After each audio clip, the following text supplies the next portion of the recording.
Hello and welcome to the Tech Guy Off the Radio pre-show. This is the 4 or 5 minutes before we begin the actual podcast, where I talk a little bit about. I don't think I'm getting any volume out of this mic. I don't think I'm getting.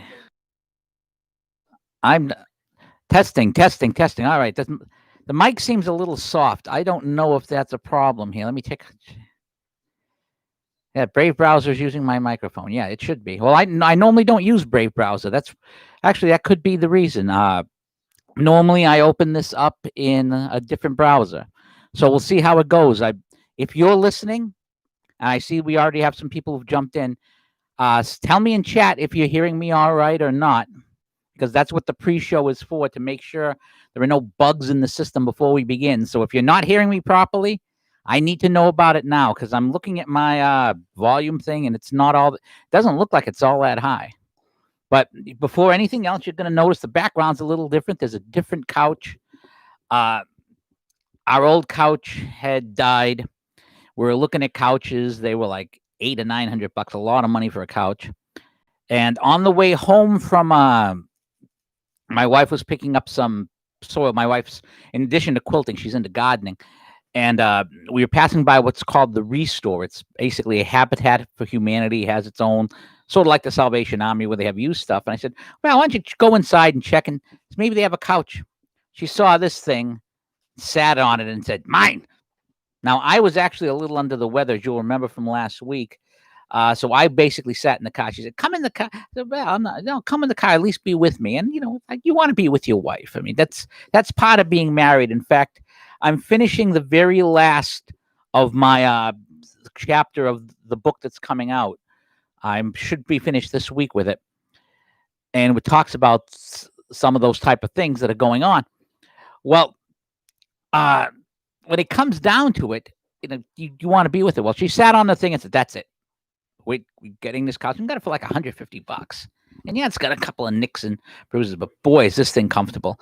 And let me tell you something. And for those, let me point out something that's the reality of life.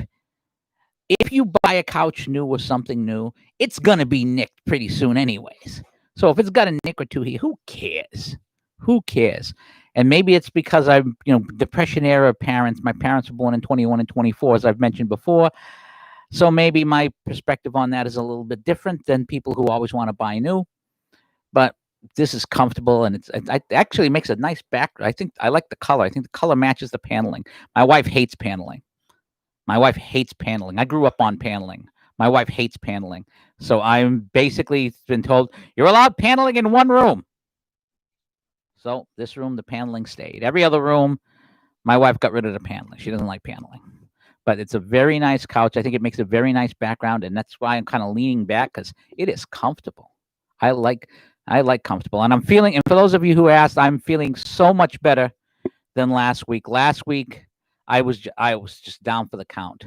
It wasn't COVID. It was just a regular virus or whatever, or cold. And I tend to get sick when the seasons change. So I was just terrible.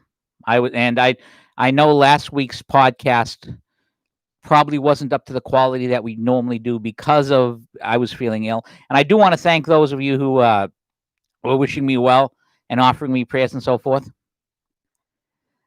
And anyways, it's now 11 o'clock. So welcome to the Tech Guy Off the Radio live stream. Another special Trump Terrible Economy edition. The Trump economy is so terrible, so horrible, that during the time which would normally be our slow season, I've been asked to work, extra. A bunch of us are putting in 6 hours today. So, despite this horrible, terrible, no good Trump economy, I'm working overtime. So instead of our normal 3 p.m. time for the podcast and the live stream, we're having it now at 11 a.m. And I would have had it at 10, but I wanted to watch both street town halls that took place yesterday. I work 3:30 to midnight is my normal shift. So obviously I couldn't watch the town halls. And as those of you who are watching this either live or afterwards may or may not know, I do not have internet access at work, and I don't own a cell phone because I don't want to own a cell phone anymore. So I had no way of watching the show. So this morning I got home, got to bed around 1:30. I said, I want to sleep. I want to be wide awake because I didn't get much sleep the previous day. So we went to check out. So I watched first the Trump town hall with Samantha Guthrie, and I've got to say, I know Trump handled himself very, very well, and Guthrie did not. Let's face it, Guthrie did not. It was less a town hall; it was an interrogation by Guthrie.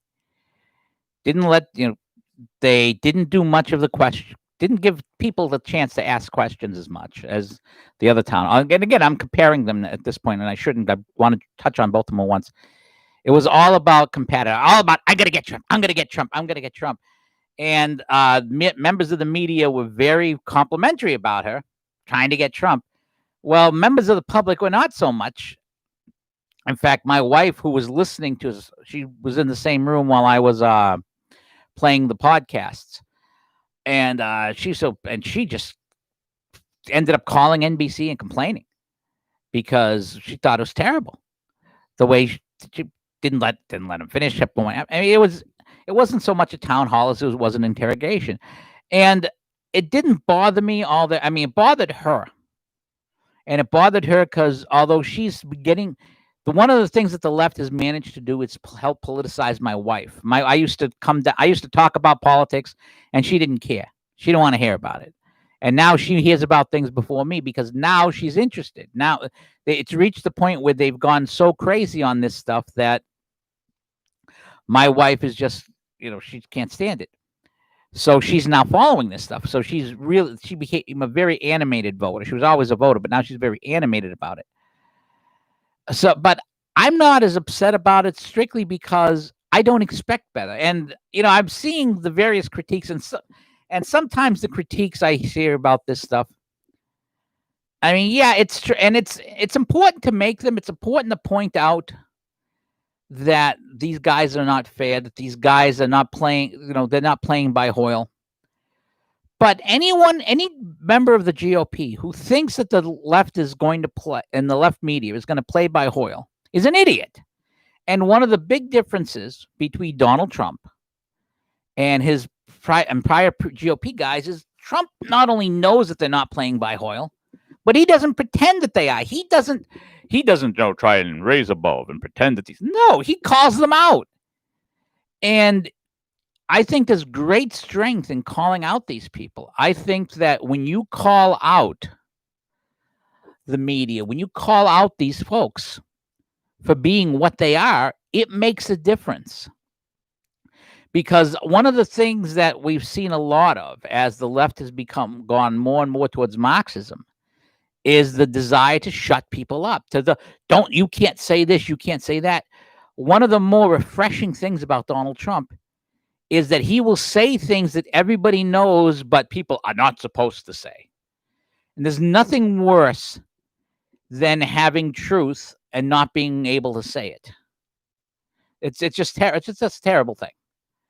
So I think that's very important, and I think Trump handled her very, very well. And although some disagreed with his answer on the QAnon stuff, and I've never been on the QAnon boards, I don't worry about that stuff. Is that Trump said something that really jumped out at me. He said, well, you say this. I don't know if it's true. All I know is that you're saying it.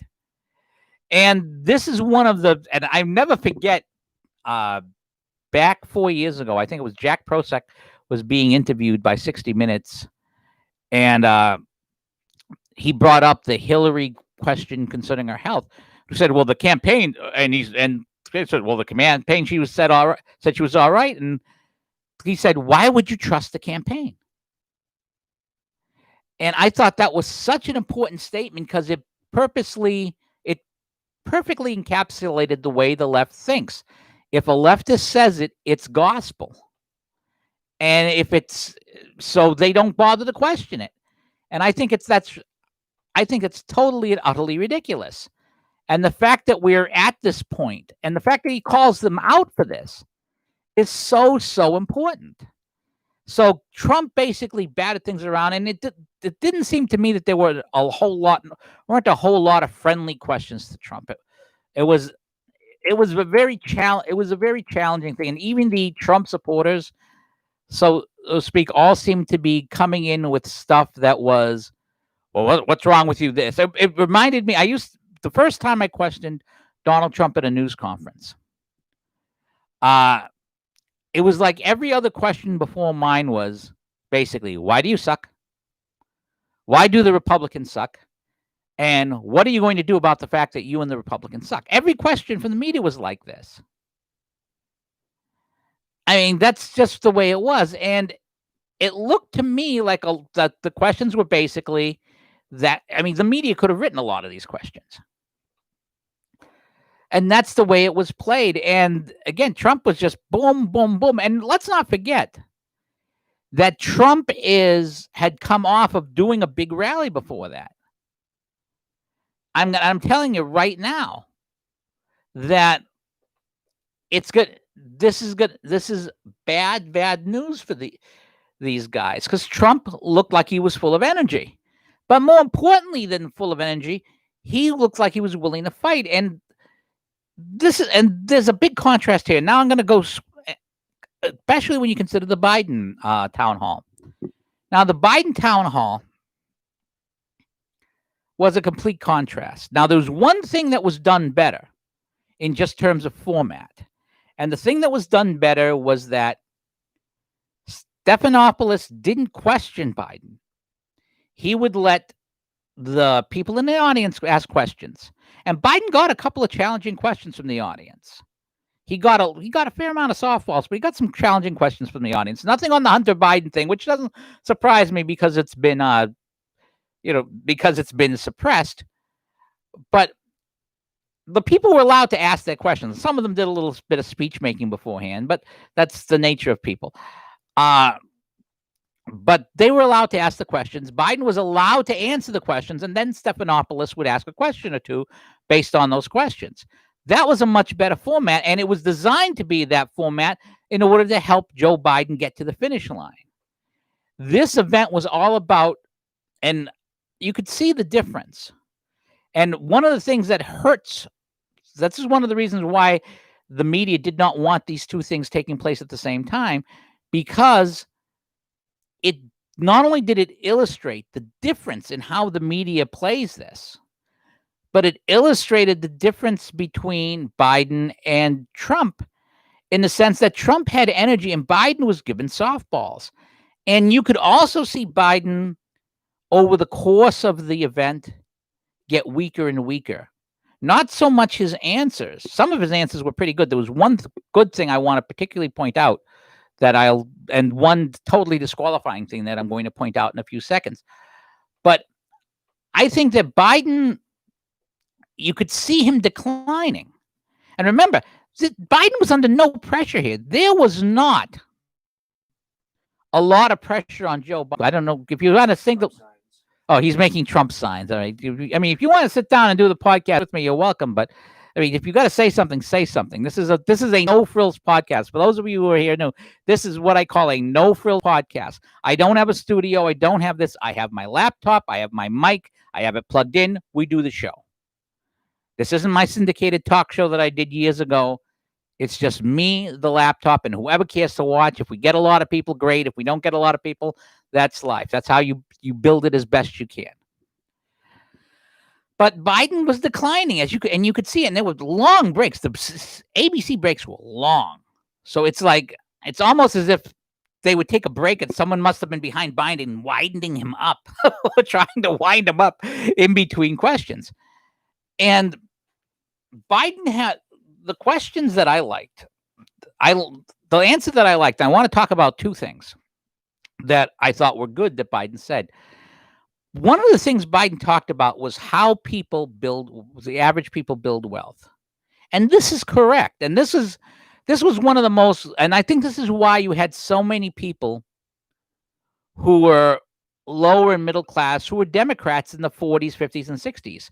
If you remember the old movie, It's a Wonderful Life, You might remember the famous scene where where Mr. Potter is crying, "We're building this house for this guy. He comes here, and we're building him a house worth $5,000." Of course, $5,000 in 1940s is a big difference. And he's talking about, here's all the money, here's his expenses. I can vouch for his character, so to speak. And that's how an average person builds wealth. When this house is paid off, the house I'm in, that's wealth. And that's wealth that's going to be able to be passed on to my sons. My big dream, because I own 2.5 houses. I've got this house that I live in, got a house that I rent, and I got a house that I own half with my brother. That was my aunt who had no children. She gave it to me. I rent out the top floor. My brother lives in the second. The bottom floor is empty. But my dream has always been that when I die, or sometime before I die, my big goal is going to give each one of my kids a house. That way by then they're going to be adults. Maybe it'll be their children that'll get it in the end. And they're both doing well enough. They'll be able to buy houses on their own. But the point is that I will be able to give them this to get ahead, because you build wealth over time. And that's why, with credit card debt and other things, that's one of the things that retard wealth to some degree. But you can live a little better. If you've got a house and you've got it mostly paid off, you're in a position where you can live well enough. That's one of the big things. One of the reasons why I think banks do so much better now is that, and this is something that I should actually write a long article about, is that once they extended credit and credit cards to average people, they made money off the interest, but it also created prosperity. It's sort of like the principle of selling a suitcase for a lower amount so that you can sell more, those economies of scale. And Biden brought that up, and that was an extremely good point. Now, it's a point that Trump understands too, but it's a basic Democrat. Someone's making kielbasa or hot dogs, and it smells great. I'm sorry. I basically had a piece of coffee cake. I hadn't really eaten much in the last, and that smells awesome. I'm sorry if I'm getting distracted, but that smells really good. But anyways, that was a good point that Biden made. The second good point that Biden made is they let him talk a little bit about police and how police should react. Now, part of the answer was stupid. We should train him to shoot him in the leg. Now, I'm a fan of old Westerns. I have the entire original Maverick series. I have the Brett Maverick series that Garner made in '82 that was actually very good. It should get a lot more play. I like old Westerns. And yeah, in the old Westerns, you often see the bad guy have his thing shot out of the hand. But although I am not Joe Biden's age, I understand that was make-believe. That's not how real life works when someone is shooting at you. And the idea that Joe Biden is saying, well, we're going to wound him in the leg, shoot for his gun. It's like Gilligan's Island where they're having this spear thing and he's over there. Oh, I don't want to throw the spear, it'll hurt him. Well, shoot for his gun hand like they do in the Westerns. Oh, which one is his gun hand? That's Joe. This is this guy you're going to have as president? Shoot for the gun hand? Seriously? I mean, the idea that Joe Biden is giving advice out of 50s Westerns is just funny. But his talk about how police and interact and not with denouncing the police the same way that the left was good. Now, it's probably cost him some votes from the radical left who are, oh, no, they're horrible. But it was a sensible answer. But again, Biden was allowed to make the point because Stephanopoulos didn't, because all of this was about the Biden town hall was all about making Joe Biden less threatening. This was what the town hall was about. The NBC town hall was about trying to destroy Trump. The ABC town hall was about trying to make Biden less threatening. That's what the goal is. And let's not forget, and one of the funny things from the town hall was that at one point Biden was saying, well, you know about this stuff, and he caught himself because he almost basically outed the fact that Stephanopoulos worked for the Clinton administration, was a Clinton hack. Now, you and I, who are old enough to remember these days, know that, but a lot of voters don't know about the revolving door here, and that Stephanopoulos was a fixer for Clinton. So when Biden you could see him catch himself because you don't want to say it out loud. You don't want the rubes to know that the fix is in. So I thought that was funny. But I think the thing that really hurt Biden was the last question, where talk about the fix being in. You have a person with a foreign accent coming in talking about their transgender daughter and what are you going to do to protect them? And Joe Biden, who sensibly said, "Well, I got to get things passed," and I thought that was a great contrast too, when it's saying, "Well." When Stephanopoulos asked him, "Well, why haven't you?" Well, I got to get it passed through Congress. Biden gets the pass on this. But Trump does not, because I'm negotiating with Nancy Pelosi. Well, you said you get he's got to get things passed. But Biden gets a pass on it. Trump does not, because, of course, there were two different goals there. But when Biden comes out and says, "Well, I'm going to change the law. When it comes to transgender, I'm going to change the law." But think about what he was saying about the daughter here, about kids. Joe Biden was stated that kids who, underage kids have the right to pump themselves full of hormones and have parts of themselves cut off. These are kids. Kids pretend that they're Indians. When I was an 8-year-old kid, I had a toy musket. I still have it. It was longer than me. It was one of those old Davy Crockett rifles from the 50s. It was my brother's. And you pretend on this stuff, and we're going to have kids make these decisions? Kids are going to be allowed to make these decisions under a Biden administration? Are you out of your mind? I think that hurt him a lot. I think people on the left don't realize how much that hurt him with normal people. Because, again, we talked about this earlier in the show about things you aren't allowed to say. And while we're at it, let me give you and I've said this many times before, but I want to make it very clear, my opinion on transgenderism and how it works. And it's a very simple opinion. And I use what I call the Vive l'Empereur standard. And the Vive l'Empereur standard is very, very simple. It goes like this. If you're an adult and you think you are Napoleon, and you say, "I am Napoleon. I want to be Napoleon." And you decide to dress like Napoleon. And you decide to walk like Napoleon. You learn French and you learn to talk like Napoleon. And you stick your hand in your breast. I'm only wearing a t-shirt, so I can't do that here. And you're over there, and you walk around like Napoleon. You put on Napoleonic medals. You wear a Napoleonic hat, sideways and so forth. And you want to be Napoleon, and you spend your money on it, and you even get yourself surgically altered to look like Napoleon. That's your business. And if you convince other people to do this, the mail is in, but nothing for me. I think that's a bill. That's fine. If you convince other people to do this, that they want to pretend to be your imperial god, it's your money, it's your body, it's your life. That's not my business. I don't care if you do that. But the moment you decide that I have to say "Vive l'Empereur" every time you walk by because you're Napoleon and you think you're Napoleon, then it becomes my business. Then it becomes my problem. Now, I think, frankly, that parents who indulge this in their children are committing child abuse.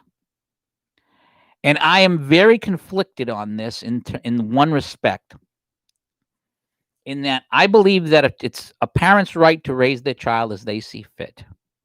I don't think it's a parent's right to mutilate their child. And I think a lot of this is parents unwilling to say the magic words no. And I am very, very conflicted in terms of, if a parent wants to indulge a child in this way, I think it's wrong. But I'm not at this child has to be taken out of the parent, away from the parent thing. Because that can be easily abused, and you're weighing the two risks of, do you trust the government to make this decision to take this child away, or do you risk the parent making this abusive decision in terms of, you're going to pump you full of hormones and cut people out? But doctors should be the ones who should be stopping that. The fact that there are doctors going along with that is the real disgrace here. and it's disgusting to me. But that's the point. That's the vive l'empereur standard. Is you want to pretend you're Napoleon? That's up to you. You want to force me to acknowledge that you're Napoleon? No, not going to happen. I think that question hurt Joe Biden. I think that question hurt Biden a lot. And I think that they don't realize how bad it's hurt Biden. And I think Trump has this election in a walk. And I want to give a shout out to somebody, by the way. I saw, as I've mentioned before, I have some bets out there concerning the election.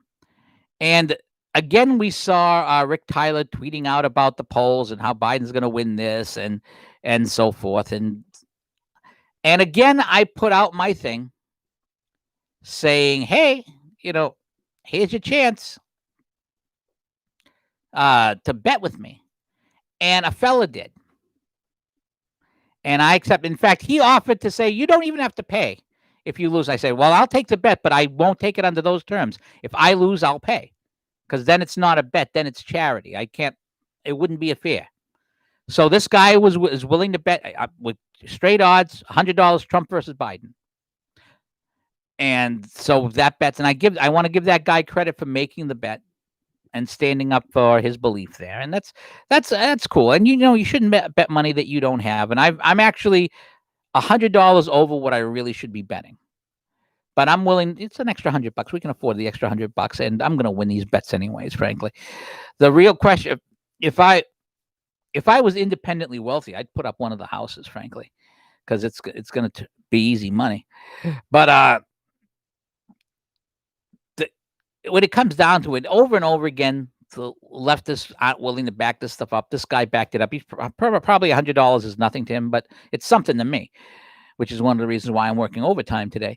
But I give the guy credit for standing up and proclaiming and putting his money behind what he says he believes. And that roundabout brings us to the whole Twitter business and crossing the Rubicon. Now, I'm going to ask you guys to hold off because I want to, speaking of Twitter, I'm going to tweet this out, see if we can get a few more eyeballs in here. And I think it's a very funny thing that I'm going to be using Twitter to try and get this out. So let's see. DaTechGuy off DaRadio live stream. DREAM now talking Twitter censorship and crossing the Rubicon.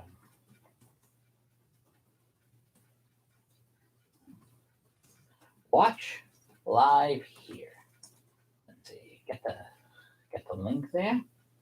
I spelled Rubicon wrong. Well, I didn't capitalize it. Okay, let's see if we can get a few bodies in here. Hopefully,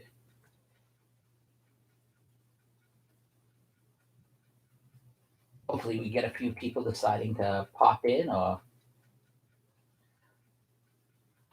decide to send people over. If they do, that's great. If they don't, well, that's live. But that's just the way it goes. All right, so send that out. Get a few bodies in. All right, now let's get to the question about Twitter over here. And the big thing about Twitter and what they've done, and I don't think they really understand what they've done. I don't think Twitter gets full depth. I mean, they're getting some hints on it in the sense that they're trying to back off a little bit. I don't think Twitter really understands how bad this is for them, how much it's a danger to them, and how much this has the potential to just destroy them. And the reason why it's such a danger to Twitter, and the reason why it's going to impact them so terribly, is because it's crossed the Rubicon. And for those of you who do not know that reference, and frankly, given the educational system we have these days, the number of people who would understand this reference is probably way down. Julius Caesar, under Roman law, you could not. Oh, I put the wrong link in. I put the Hogwatch link in. Okay, I put the wrong link because that's the one I did last. Okay, wrong link. Here is the link. We are going to reference the story I just tweeted, but that's not the link.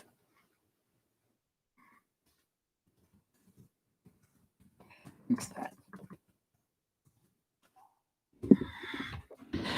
But anyways, Caesar, under Roman law, you could not bring an army over the Rubicon River because then you're marching on Rome. And Caesar decided to ignore that. Once he had crossed the Rubicon, he was basically making war on Rome, and he became the dictator.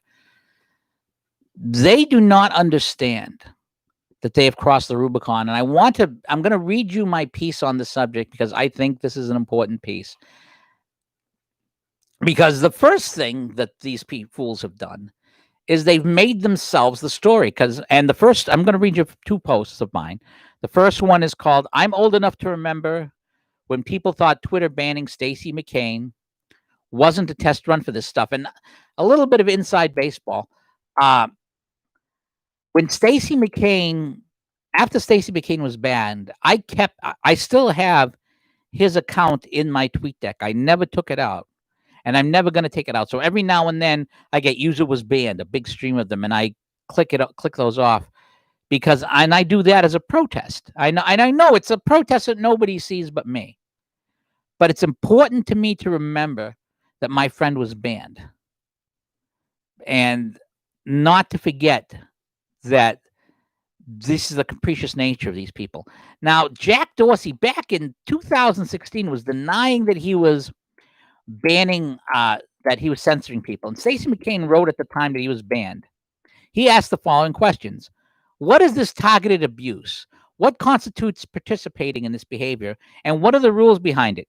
Where is the evidence that I have been violating the Twitter rules? Who was targeted? What is the nature of this abuse? Questions like this multiply, you see. And if we are permitted to ask questions of the arbiters of Twitter rules, but that's just it. No questions allowed. It's as if the grown-ups left for the weekend and the SJW interns are in control. And not only was Stacey banned, but his book, Sex Trouble, which I highly recommend, was also banned. And Stacey mentioned that he closed with the quote, "Evil preaches tolerance until it's dominant, then it tries to silence good." And again, this is 2016, and the pundits and the questions asked, considering this is an election year, how far can this go before it becomes a partisan FCC violation? Well, now we know. We actually had the White House press secretary, Kayleigh McEnany, locked out of her Twitter account for sharing the New York Post Hunter Biden story. And they're still not letting the story out. They're claiming to be backing off. And more interesting than Twitter doing this stuff has been the reaction of some people on the left. And I remember Joe Scarborough tweeting something out about this, and I mentioned that he's going to win re-election, and that Twitter blocking this shows how desperate they are.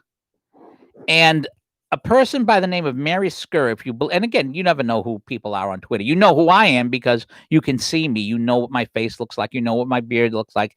You know what my eyes look like. You even know what my couch looks like. Tweeted out with the hashtag NBC is Trump's accomplice, which gives you an idea of where this person is from.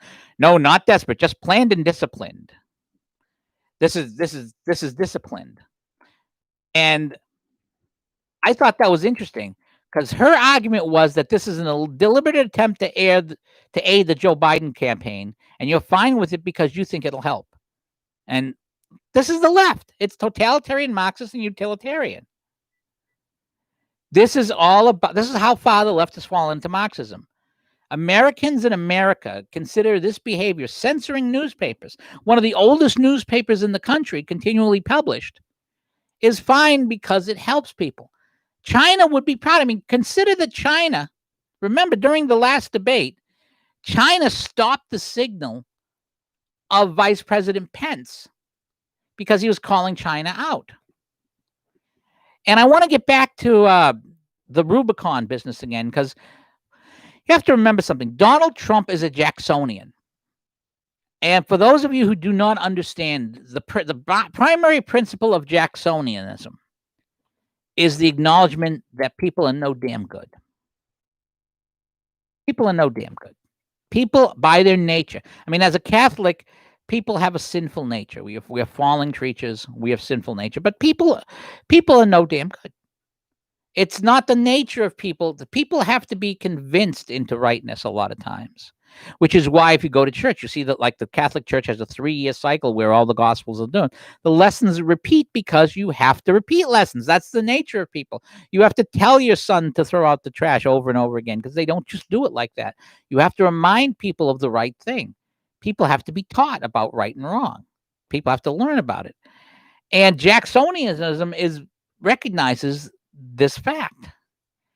And to quote the late, great Stephen Denbesti, who was one of the greatest bloggers of all time, who I pray for on a daily basis. He's been dead for several years. He was an atheist. I should talk about that someday, about my religious philosophy within Catholicism. To quote him, he says, the whole point of Jacksonianism is you leave me alone and I'll leave you alone. You play fair with me, I'll play fair with you. And pardon my language, but if you fuck with me, I'll kill you. That is Jacksonianism in a nutshell. That is the Jacksonian way of looking at things. This is how Donald Trump looks at things. You want to understand Donald Trump, it's very simple. That is the philosophy of Donald Trump. You leave me alone, I'll leave you alone. You play fair with me, I'll play fair with you. If you fuck with me, I kill you. That is how Donald Trump works. And the fact that the left has not figured this out and acted accordingly is an amazing thing to me. I mean, I think it's astounding that they have not figured this out and have not acted accordingly. But that's beside the point. And what Twitter really did and what Facebook really did was, yes, there was the Streisand effect. Yes, they amplified these voices. But more importantly, they made what they did the story. That's censorship. I mean, the Hunter Biden story is a big story. But I'm sorry.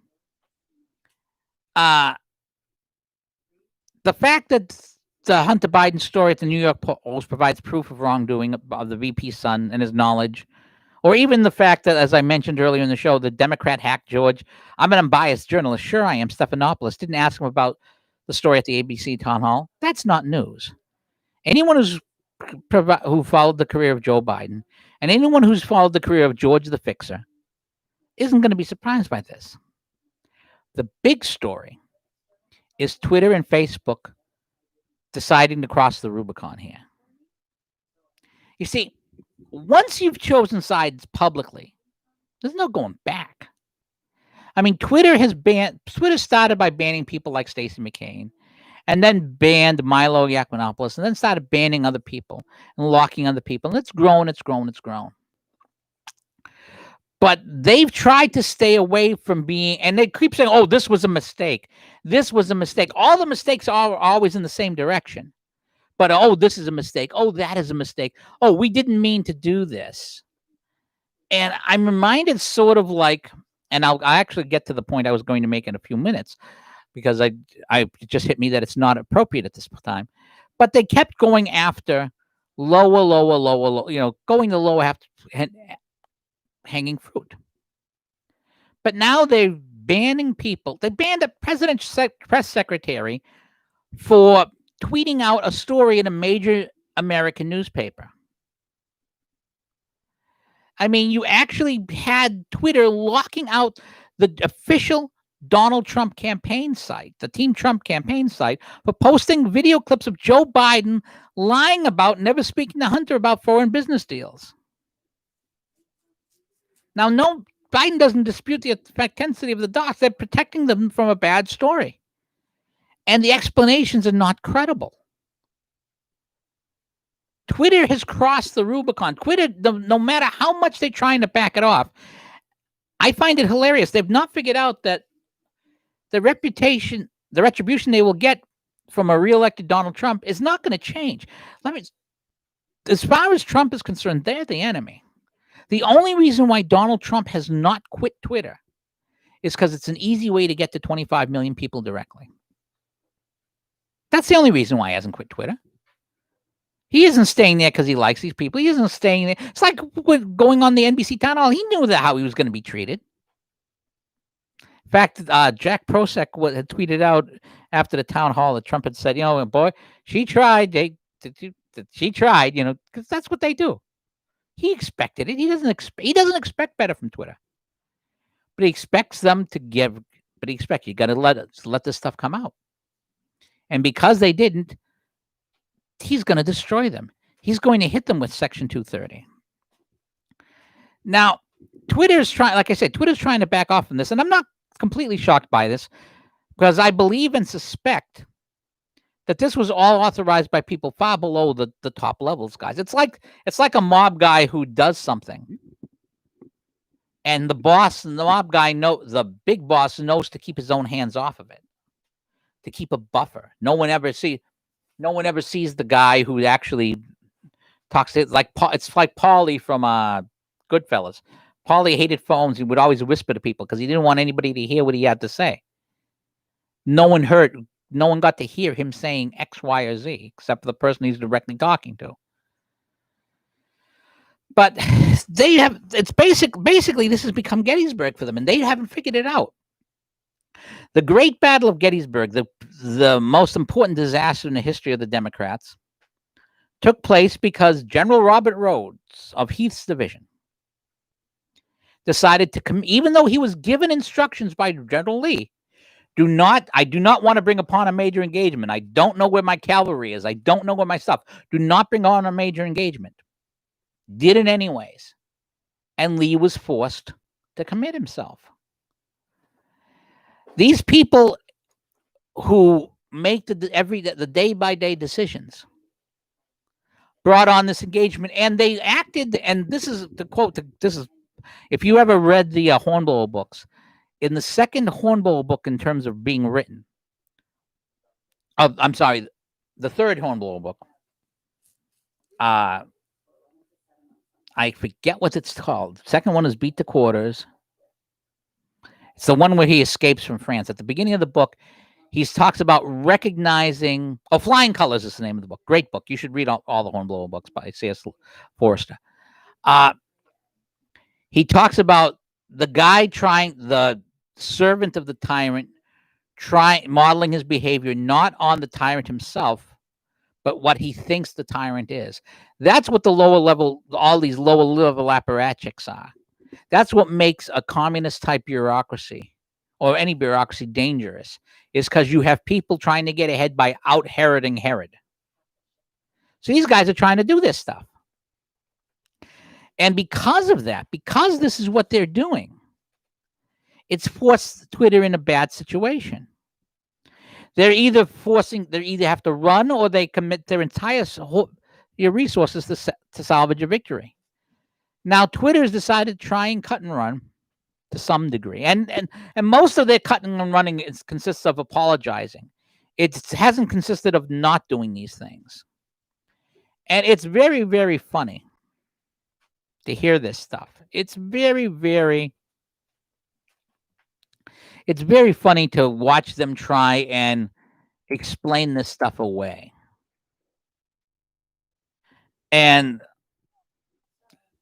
at Twitchy, they're over there. Jack Dorsey's trying to undig Twitter's grave, and GOP Senator Josh Hawley is standing by with the popcorn, because they're not. People understand. People understand this.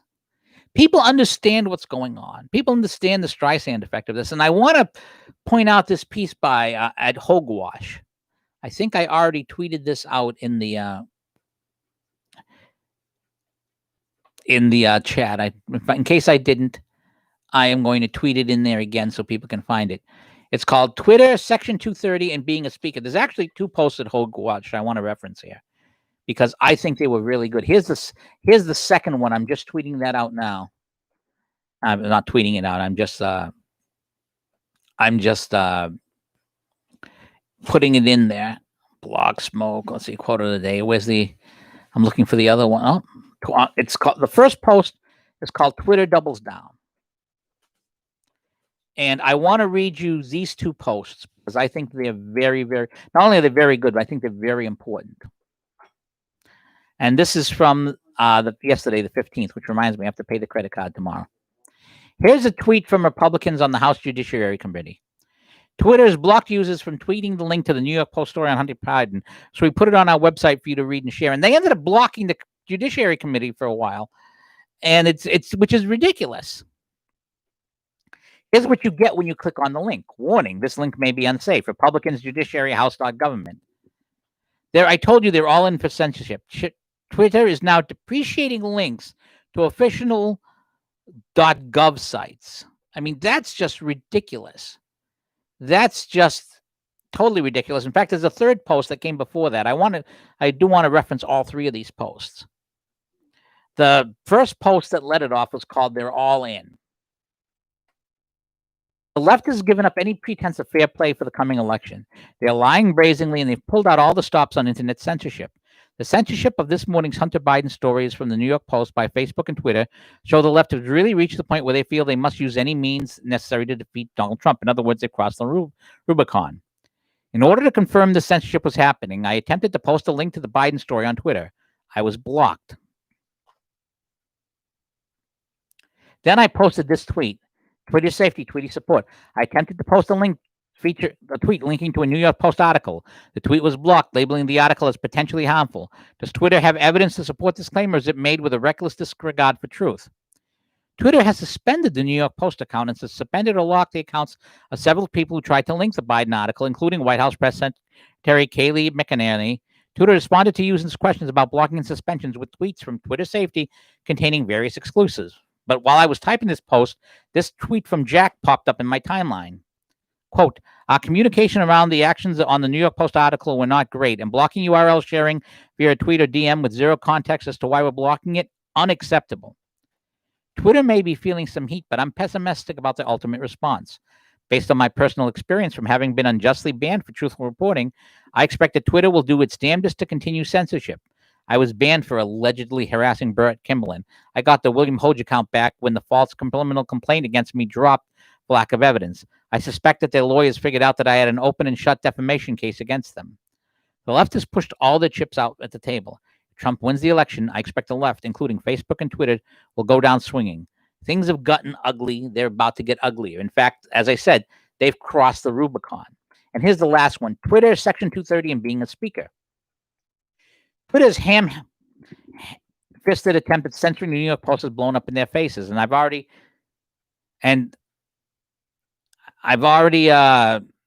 tweeted out what Jack said. Vijay Gadade of them saying, we believe labeling tweets and empowering people to access content for themselves better serves the public in the interest of public conversation. The hacked material policy is being updated to reflect these new enforcement capacities. And I think a lot of that is coming out because they're getting letters from members of Congress who are going to subpoena these guys. And this is Hogwash again talking. I've been sued for defamation because of posts here at Hogwash. I've won all of those suits because the plaintiff was never able to show anything that I wrote was false. The truth or a reasonable opinion based on evidence can't be the basis for a defamation claim. The plaintiff also tried to claim I was responsible for the contents of remarks made by commenters here at Hogwash. Section 230 of the Communications Decency Act provides immunity for website publishers from third-party content. Neither this site nor Twitter is responsible for what a third party posts.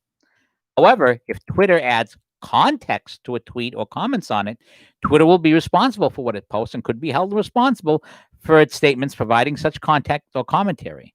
By making its own comments, by speaking for itself, Twitter should become a speaker unprotected by Section 230 with respect to its own speech. Saying that an article contains hacked information when there is evidence that the information was obtained legally might be the sort of false statement that would trigger a defamation suit. Twitter needs to keep its users satisfied.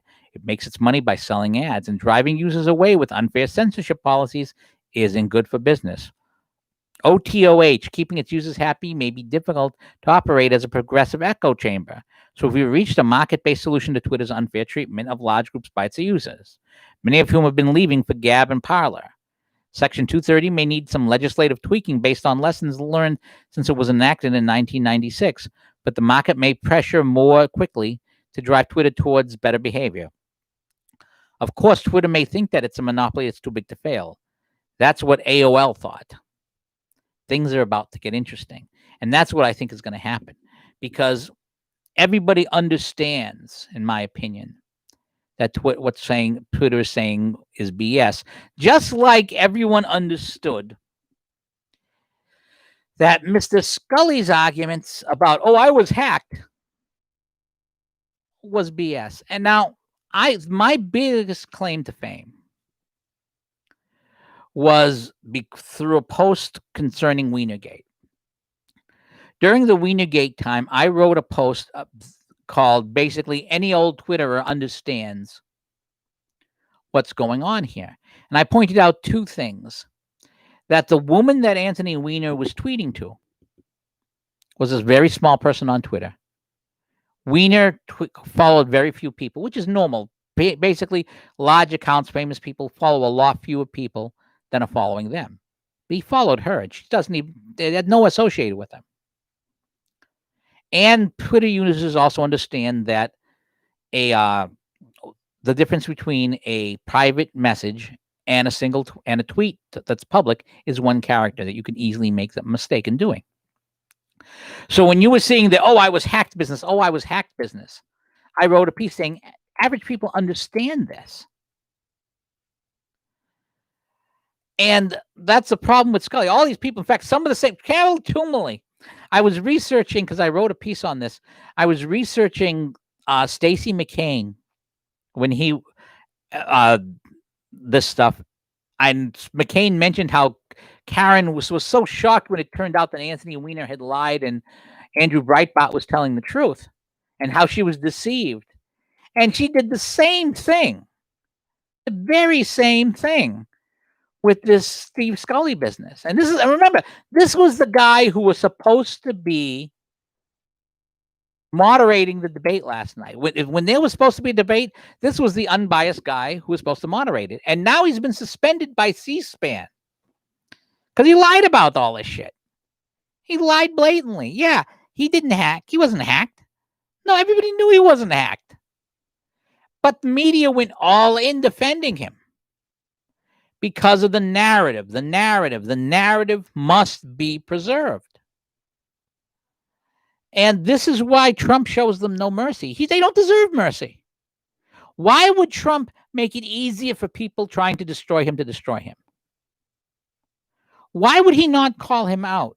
The superpower of Donald Trump, and I've said this many times, the superpower of Donald Trump is making the people who hate him reveal themselves for who they are. That's what Donald Trump does better than anything else he does. He makes the people who hate him reveal themselves for what they are.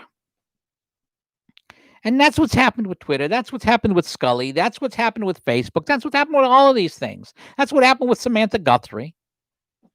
They reveal themselves for who they are, and it burns them.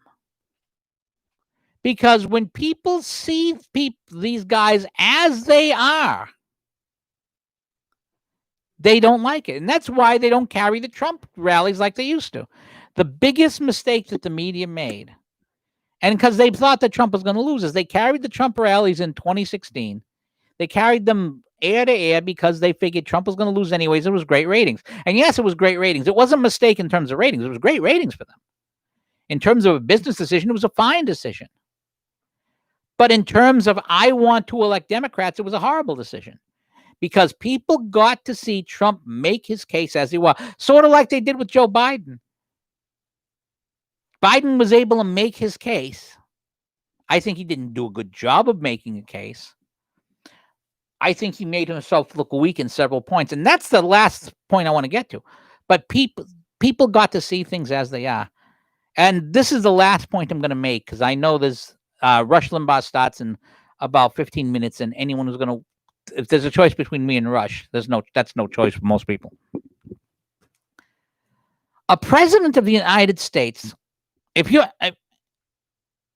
has to deal in the real world. This is why a Jacksonian person is better. Joe Biden was going on, oh, these people don't like us. These people don't like us. These people. Who gives a damn if they like us? This isn't high school. We're not trying to get invited to all the cool parties.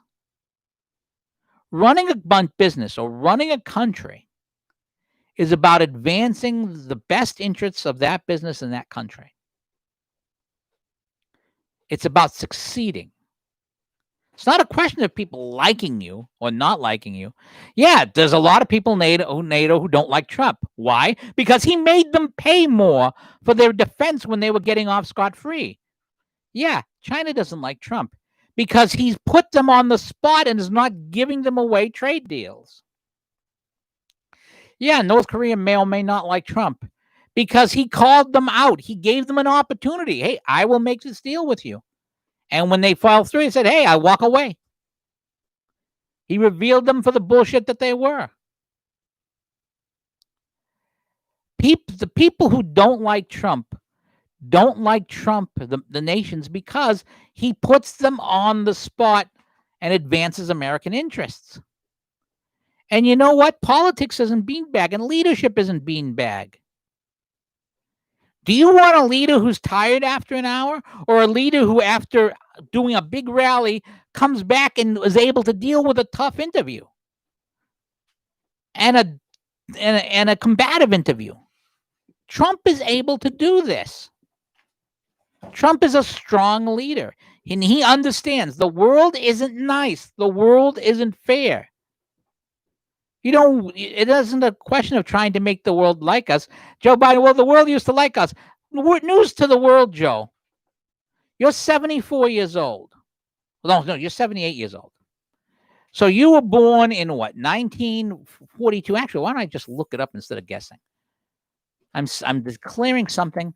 I got a laptop right here. Why don't I look up the year Joe Biden was born?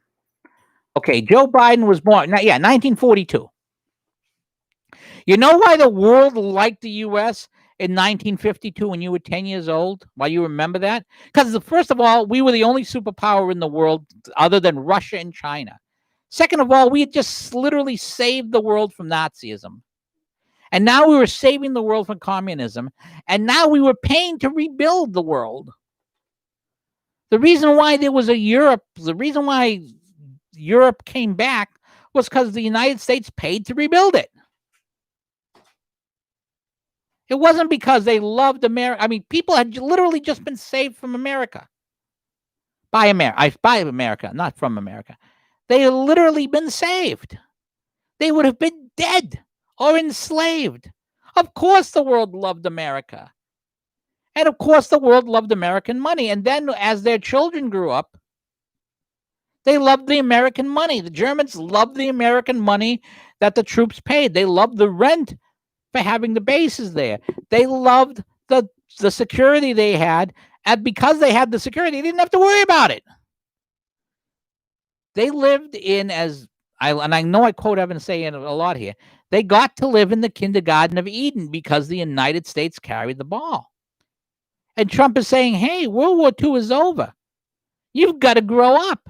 I expect you to carry part of the weight.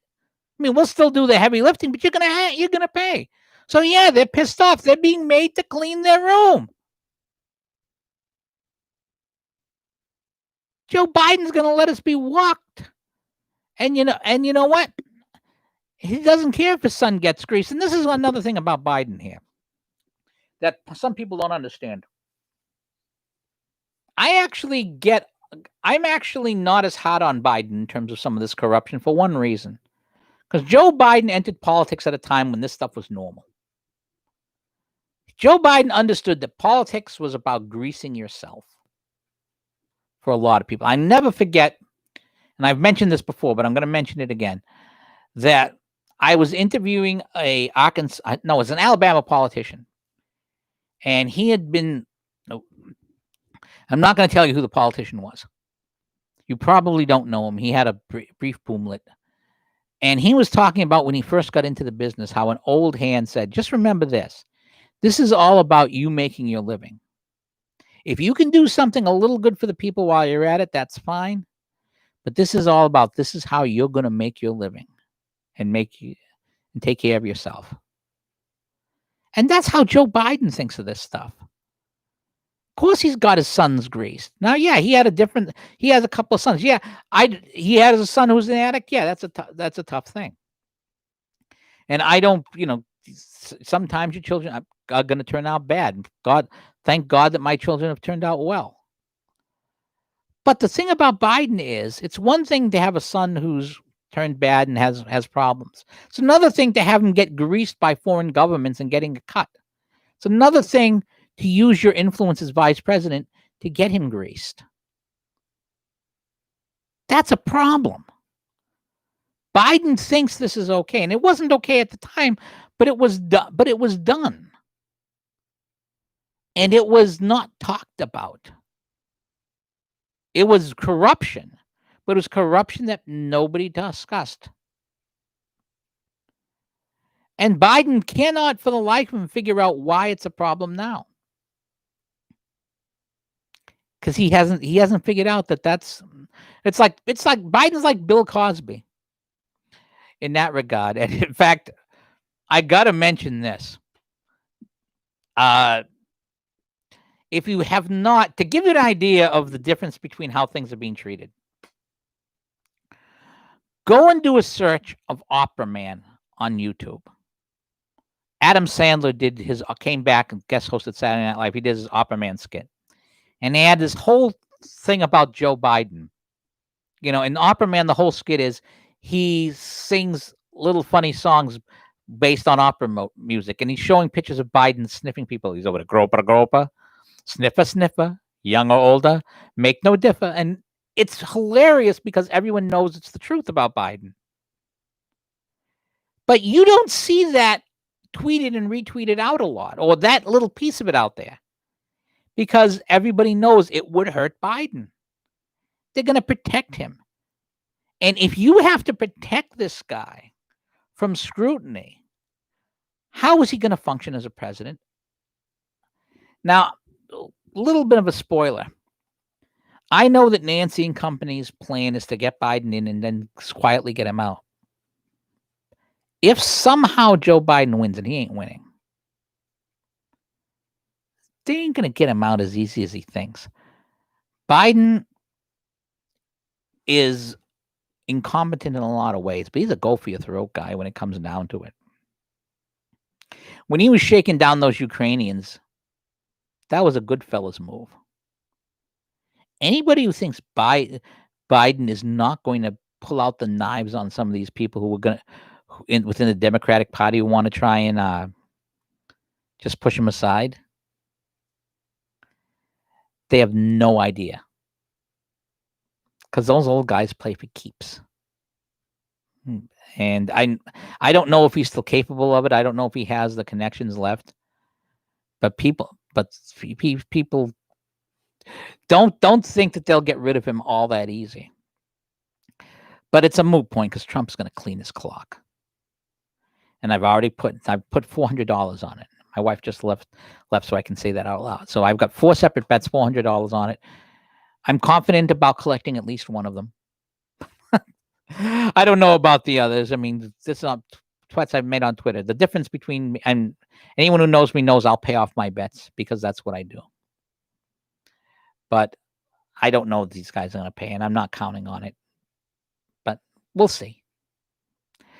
But anyways, that's the podcast. It's noontime, so it's time for the Angelus prayer, which, since I'm Catholic, I'm going to pray it. It goes like this: in the name of the Father, Son, and the Holy Spirit. Amen. The angel of the Lord appeared unto Mary, and she conceived by the Holy Spirit. Hail Mary, full of grace, the Lord is with thee. Blessed art thou amongst women, and blessed art thou, Jesus, Holy Mary, Mother of God, pray for us sinners now. Death, amen. Behold, the handmaiden of the Lord, let it be done to thee according to thy will. Hail Mary, full of grace, the Lord is with thee. Blessed art thou amongst women, and blessed art thou, Jesus, Holy Mary, Mother of God, pray for us sinners now at the hour of death, amen. And the world was made flesh and dwelt among us.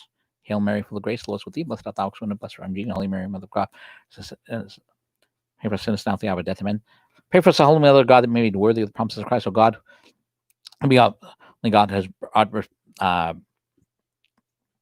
I forget the end of the prayer. I'm having a brain fart. But that's the Angelus prayer. Basically, every 6 noon and 6, you pray it if you're Catholic. And a lot of Catholics don't remember it. I actually just froze the end of the prayer. But a couple of DaTechGuy notes. We may have a very good bit of news for DaTechGuy blog readers. I thought we were going to have good news to announce earlier this week. Hopefully, we'll have good news to announce a little bit later this week. I don't want to say it out loud in case something goes wrong, but we may have some good news there. Secondly, a reminder that if you want to catch more of DaTechGuy, my regular radio show on terrestrial radio is called Your Prayer Intentions. It's on WQPH 89.3 FM. I tape it on Wednesdays, and it's played on Saturday at noon on WQPH radio. And you can leave prayer intentions there if you're looking to give some. Third thing, we're doing a special event next Saturday at noontime. It's a Catholic event where there's going to be a special mass at St. Bernard's Parish at St. Camilla's Church on Mechanic Street in Fitchburg. There's going to be a mass for the country, special mass for the country, and then there's going to be a Eucharistic procession. For those of you who are Catholic, you'll know the significance of that. After the mass, if it's pouring rain, then the priest will take the Blessed Sacrament and bless the country from the stairs. But those are events that we're going to have. And one other thing I want to mention, and this is very early to bring up, it's probably not going to become an issue for another month and a half or so, but I do want to mention it now, that I work in a warehouse, and our busy season, as you might guess, it goes from the day after Thanksgiving, which is Black Friday, to around to Christmas time. Then it tends to die off, except for returns. Picks up. So that's that part of the agreement. You get it dies just around Christmas. Then for a week after Christmas, it gets big because you have people who are cashing in gift cards that they were received, and then you have returns. So that'll keep me busy. But I'm going to be pretty much flat out, probably from the day after Thanksgiving to the week before Christmas. So expect a lot more of the 11 a.m. Podcast, and might even be 10 a.m. because some Fridays they'll have us come in at 1:30. There's going to be overtime of the yin yang after that at that point. And last year I missed it because I busted my shoulder really bad. Actually, I busted it extremely well. I'm missing bits of my socket, which makes life. I mean, it still works. I'm healed, but now that the cold weather comes, this is my first year with having the busted shoulder, and I'm really feeling it in there as the weather gets colder. But be aware that you're going to see more morning podcasts on Fridays, starting probably after Thanksgiving. But on days where I don't have overtime like today, the podcast's normal time is 3 p.m. And hopefully we'll see you next Friday at 3 p.m. unless they ask me to work again. I don't think I'll work next week. I mean, I could use the extra money, but I'd rather not work 6 days a week if I can avoid it, not at my age. But I do want to thank those of you who were here for the podcast and those of you who watched it at a later time. Remember, you find the site at DaTechGuyblog.com. That's DaTechGuyblog.com. You got DaTechGuy blog on Twitter. I'm not on Parler. I am on Gab, but I haven't used Gab in a while. I didn't like some of the stuff I was seeing there, and so I walked away from it. But I'm thinking of giving him another shot because I just don't trust Twitter anymore. And why should you trust Twitter? Why would any conservative trust these guys? But anyways, that's the show today. Hope you liked it. If you liked it, give it a thumbs up. If you really liked it, consider kicking into the tip jar, because the whole point of this show is to increase traffic and to get an extra $180 a month so I can help pay some bills. So if you like it, up arrow it, share it. If you don't like it, you feel free to down arrow it and tell me why. Because otherwise, I want the show to be good enough for you to spend the hour that you spend watching it. If it's not, I need to know why. Otherwise, I can't fix it. So take care. Have a great one, and we will see you next week. Tentatively 3 p.m., but possibly 11 a.m. again. Take care.